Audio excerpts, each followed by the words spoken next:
खरगोश की चतुराई। किसी घने वन में एक बहुत बड़ा शेर रहता था। वह रोज शिकार पर निकलता और एक ही नहीं, दो नहीं, कई कई जानवरों का काम तमाम देता। जंगल के जानवर डरने लगे कि अगर शेर इसी तरह शिकार करता रहा तो एक दिन ऐसा आएगा कि जंगल में कोई भी जानवर नहीं बचेगा। सारे जंगल में सनसनी फैल गई। शेर को रोकने के लिए कोई न कोई उपाय करना जरूरी था। एक दिन जंगल के सारे जानवर इकट्ठा हुए और इस प्रश्न पर विचार करने लगे।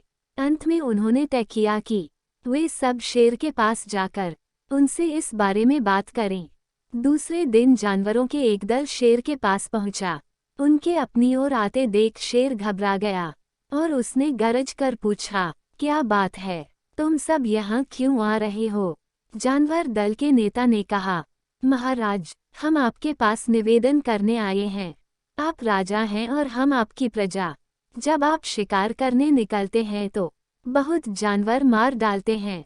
आप सबको खा भी नहीं पाते। इस तरह से हमारी संख्या कम होती जा रही है। अगर ऐसा ही होता रहा तो कुछ ही दिनों में जंगल में आपके सिवाय और कोई भी नहीं बचेगा। प्रजा के बिना राजा भी कैसे रह सकता है? यदि हम सभी मर जाएंगे तो आप भी राजा नहीं रहेंगे। हम चाहते हैं कि आप सदा हमारे राजा बने रहें। आपसे हमारी विनती है कि आप अपने घर पर ही रहा करें। हर रोज स्वयं आपके खाने के लिए एक जानवर भेज दिया करेंगे। इस तरह से राजा और प्रजा दोनों ही चैन से रह सकेंगे। शेर को लगा कि जानवरों की बात में सच्चाई है। उसने पल भर सोचा, फिर बोला, अच्छी बात नहीं है, मैं तुम्हारे सुझाव को मान लेता हूँ, लेकिन याद रखना, अगर किसी भी दिन तुमने मेरे खाने के लिए पूरा भोजन नहीं भेजा तो मैं जितने जानवर चाहूंगा मार डालूंगा। जानवरों के पास तो और कोई चारा नहीं, इसलिए उन्होंने शेर की शर्त मान ली और अपने अपने घर चले गए। उस दिन से हर रोज शेर के खाने के लिए एक जानवर भेजा जाने लगा। इसके लिए जंगल में रहने वाले सब जानवरों में से एक एक जानवर बारी बारी से चुना जाता था। कुछ दिन बाद खरगोशों की बारी भी आ गई। शेर के भोजन के लिए एक नन्हे से खरगोश को चुना गया। वो खरगोश जितना छोटा था उतना ही चतुर भी था। उसने सोचा, बेकार में शेर के हाथों मरना मूर्खता है। अपनी जान बचाने का कोई न कोई उपाय अवश्य करना चाहिए और हो सके तो कोई ऐसी तरकीब ढूंढनी चाहिए जिसे सभी को इस मुसीबत से सदा के लिए छुटकारा मिल जाए। आखिर उसने एक तरकीब सोच ही निकाली। खरगोश धीरे धीरे आराम से शेर के घर की ओर चल पड़ा। जब वह शेर के पास पहुंचा तो बहुत देर हो चुकी थी। भूख के मारे शेर का बुरा हाल हो रहा था। जब उसने सिर्फ एक छोटे से खरगोश को अपनी ओर आते देखा तो गुस्से से बौखला उठा और गरज कर बोला, किसने तुम्हें भेजा है? एक तो पिद्दी जैसे हो, दूसरे इतनी देर से आ रहे हो। जिन बेवकूफ़ों ने तुम्हें भेजा है मैं उन सबको ठीक करूंगा। एक एक का काम तमाम न किया तो मेरा नाम भी शेर नहीं। नन्हे खरगोश ने आदर से जमीन तक झुककर, महाराज, अगर आप कृपा करके मेरी बात सुन ले तो मुझे या और जानवरों को दोष नहीं देंगे। वे तो जानते थे कि एक छोटा सा खरगोश आपके भोजन के लिए पूरा नहीं पड़ेगा, इसलिए उन्होंने 6 खरगोश भेजे थे। लेकिन रास्ते में हमें एक और शेर मिल गया। उसने 5 खरगोशों को मारकर खा लिया। यह सुनते ही शेर दहाड़कर बोला, क्या कहा? दूसरा शेर? कौन है वह? तुमने उसे कहाँ देखा? महाराज, वह तो बहुत ही बड़ा शेर है। खरगोश ने कहा, वह जमीन के अंदर बनी एक बड़ी गुफा में से निकला था। वह तो मुझे ही मारने जा रहा था, पर मैंने उससे कहा, सरकार, आपको पता नहीं कि आपने क्या अंधेर कर दिया है। हम सब अपने महाराज के भोजन के लिए जा रहे थे, लेकिन आपने उनका सारा खाना खा लिया है। हमारे महाराज ऐसी बातें सहन नहीं करेंगे।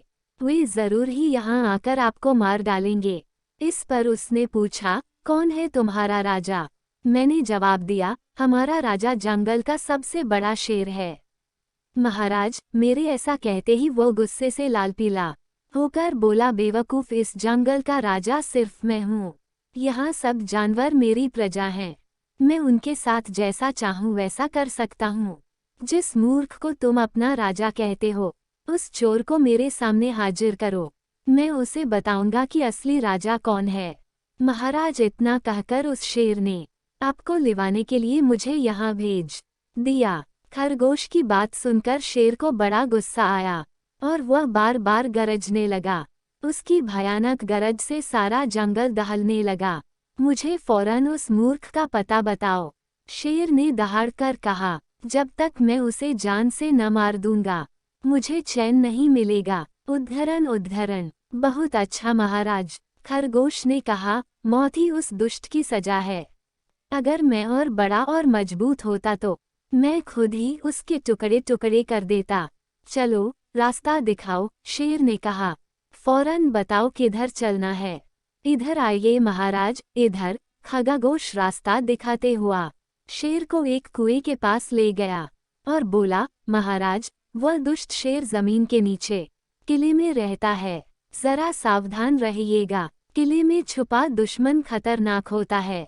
मैं उससे निपट लूंगा, शेर ने कहा। तुम यह बताओ कि वह है कहाँ? पहले जब मैंने उसे देखा था, तब तो वह यहीं बाहर खड़ा था। लगता है आपको आता देखकर वो किले में घुस गया। आइए मैं आपको दिखाता हूँ। खरगोश ने कुएं के नजदीक आकर शेर से अंदर झांकने के लिए कहा। शेर ने कुएं के अंदर झांका तो उसे कुएं के पानी में अपनी परछाई दिखाई दी। परछाई को देखकर शेर जोर से दहाड़ा।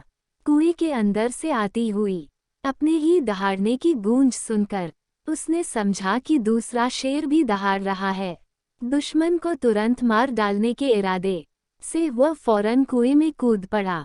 कूदते ही पहले तो वह कुएं की दीवार से टकराया, फिर धड़ाम से पानी में गिरा और डूबकर मर गया। इस तरह चतुराई से शेर से छुट्टी पाकर नन्हा खरगोश घर लौटा। उसने जंगल के जानवरों को शेर के मारे जाने की कहानी सुनाई। दुश्मन के मारे जाने की खबर से सारे जंगल में खुशी फैल गई। जंगल के सभी जानवर खरगोश की जय जयकार करने लगे।